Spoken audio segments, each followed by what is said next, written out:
Hello, everyone. Yair Spitz here from the field again. So last night was a challenging night. For those of you who follow the news, you know that last night there was very high alert in the entire north. There was a lot of activity, a lot of back and forth between us and Hezbollah, the terrorist group on our northern front. That's our job here. That's we together with very large a lot of other forces. We're here to keep an eye on what's happening here and respond if and when necessary, and initiate if that decision is made. So last night we were on high alert until the middle of the night. So last night we slept, even though we were able to at some point go to sleep. Everyone slept in their full gear. That means in the full uniform with their shoes, army boots on. Some people, together even with their bulletproof or their vests on. So it was a difficult night between the fact that we had to get up for guard duty and the fact that even when we slept, we had to sleep a bit uncomfortably. But that's the reality. So even though the last week and a half here have been very quiet, at the blink of an eye, the things changed. Thank God, up north here, nothing ended up happening. Not too much. Not at least where we are. That was last night. As far as today, so it's my fourth Shabbat since the beginning of the war, my fourth Shabbat here in the field with the soldiers. And thank God, a lot of the things that I've done the last few weeks that I've told you about, it's all up and standing already. So the Eruv is up. I know where we're getting our Shabbat food from. I have grape juice already from beforehand. We have Shabbat candles. So a lot of the things that I had to trouble myself with past weeks didn't have to worry about today. Also only only a portion of the soldiers are here because people are still kind of coming and going. And today our focus was to get a little more comfortable. So starting from Shabbat and on, we'll be a little more comfortable. We got a very, very large tent that the army supplied us. We had to put it up, spend 2.5 hours, about 10-15 guys putting together a very large and waterproof tent. The focus being that we expect not necessarily in the next few days, but we anticipate at some point in the next few weeks that it's going to start raining, and then we need something more serious to be able to keep us dry and so we can continue functioning. So that's one of the main things we did today. As far as looking forward towards Shabbat, so a lot of people have been coming and asking. They already know what to expect on Shabbat. For some of them, it gives them a taste of home, and for the others, it gives them a taste of not something that they're familiar with necessarily, but something that they would like to become familiar with. And I've been trying to gather my thoughts about what to emphasize this Shabbat, in addition to the regular things that I talk about in the context of the parsha. So two things come to mind. One is Akadat Yitzchak, and the other is in the context of Sodom and Amorah. So the first, regarding Sodom and Amorah, so we have I'd say there are two things that come to mind in the context of what we're facing now. The first is the fact that we meet again, similar to what we saw during the Mabul, the flood in Parshat Noach a few weeks ago.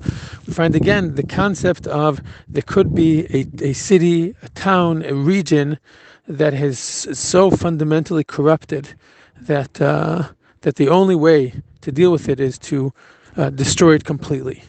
The fact that this, again, so soon after the beginning of the Torah appears again, I guess reinforces the fact that there's always the possibility of an entire society becoming so morally corrupt that the only possible way for humanity to move on is to wipe it out completely. It's a very, very harsh thing to say. I doubt I would say it, maybe not even think it, until about a month ago.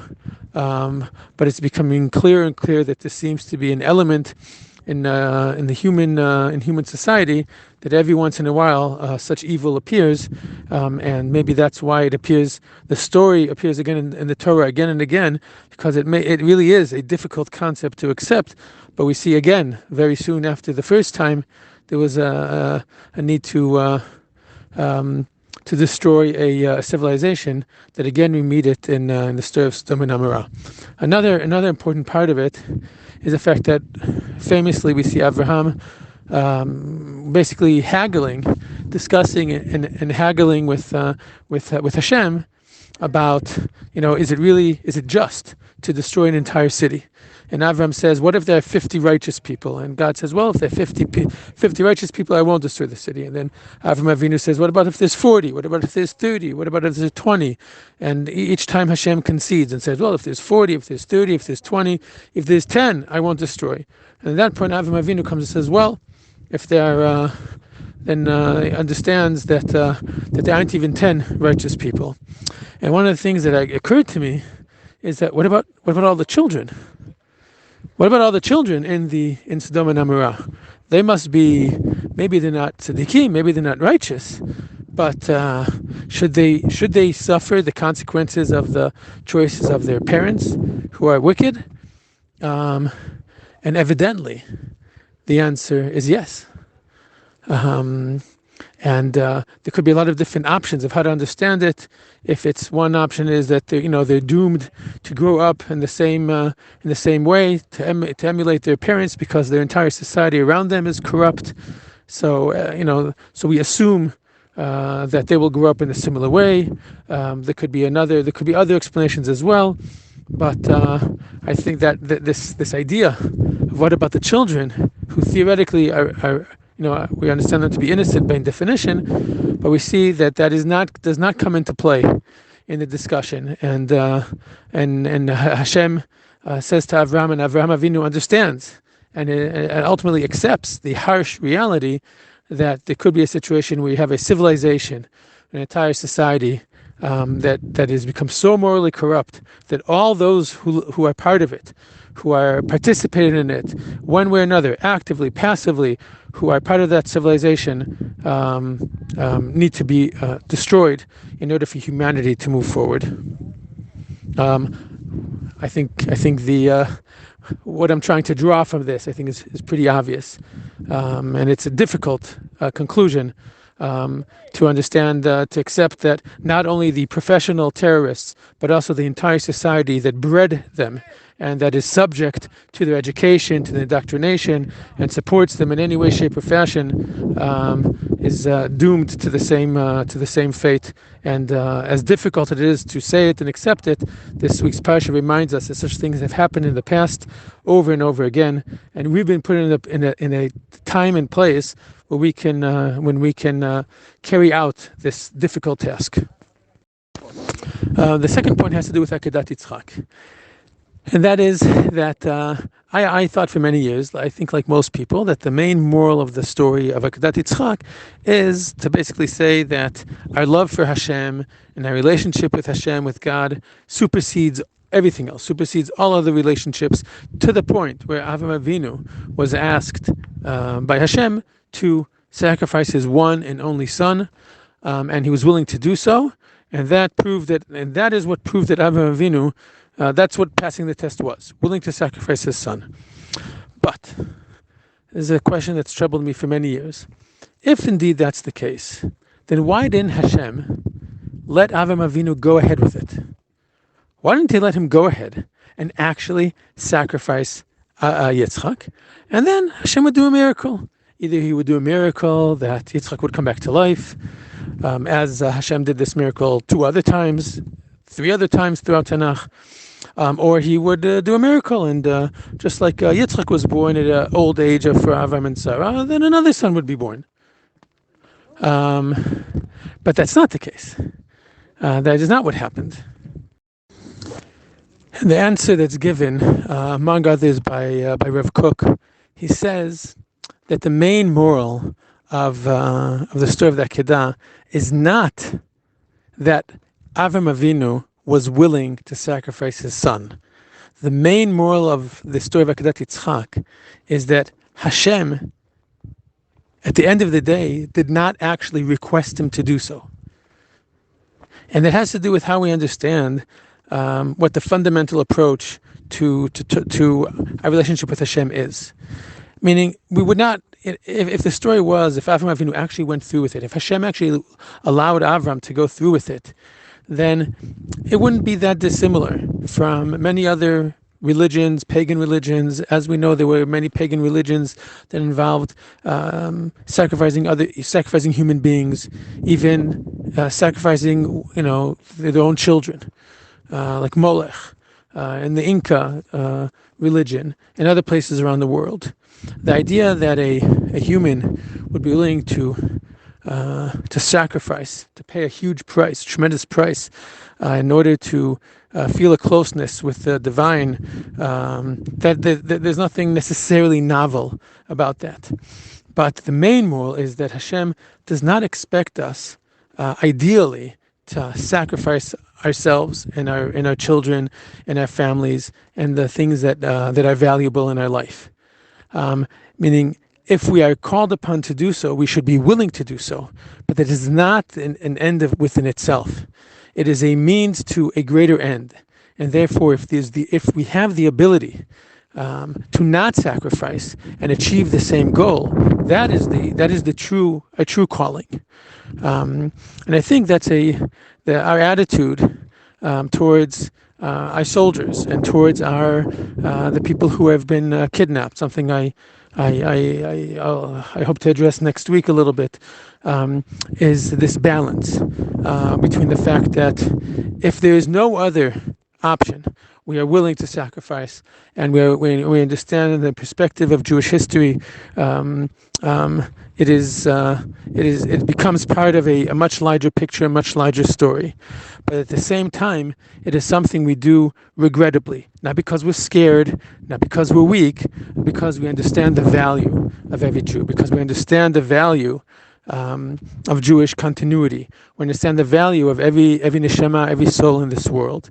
And it's a difficult balance to keep. But I think the Akedah does a beautiful job at, on the one hand, when Avram is called to do it, he's willing to do so.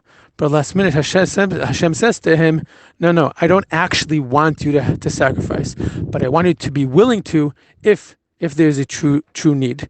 It's a difficult balance, but I think it's a very important one to try to keep in mind. Two more, housekeeping points.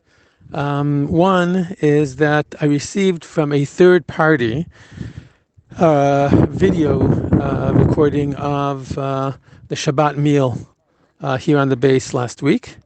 It's been circulating in different places, and it kind of came back to me. So I debated a little bit, but I decided to post it on my YouTube channel for those of you for anyone who might want to see. So this was not videotaped because I asked the person to. As I mentioned last week, I only kind of noticed halfway through that the person was doing it. They didn't do it for my sake. They did it for their own sake, in order to send to their family and to give their family chizuk. So after deliberation, I decided to kind of post it. Those of you who are interested in seeing it, welcome to do so. I'll send a link to the YouTube page. If you feel that there's anyone else who might get chizuk from it, please share it with them. If you feel it's appropriate. It's in Hebrew, but just that's one point. And the other, I've been getting over the last 2-3 weeks, people have been forwarding me kind of messages, responses to some of the things I've said, and I've tried to answer people a little bit and to thank them for sharing with me their thoughts on what I said. I'd say if there's anyone who has any specific question about what it's like in the field, what it's like to try to manage all the different things as far as halacha in the field, or any questions on some of the stuff that I've been talking about, I'd be more than happy to try to answer those questions.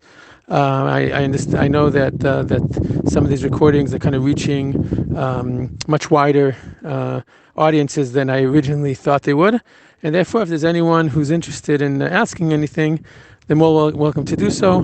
They can either kind of trail it back to whoever sent them the message, or they can do it on my YouTube page. I don't really check it that every day, but I have someone managing my YouTube page. It's my son Matanel, and if he sees something there, he can forward it to me by WhatsApp, and I could try to, if I think it's something relevant for everyone to listen to, and a value for everyone to listen to, I'll be happy to try to talk about it in my one of my next recordings, or to try to answer the person privately.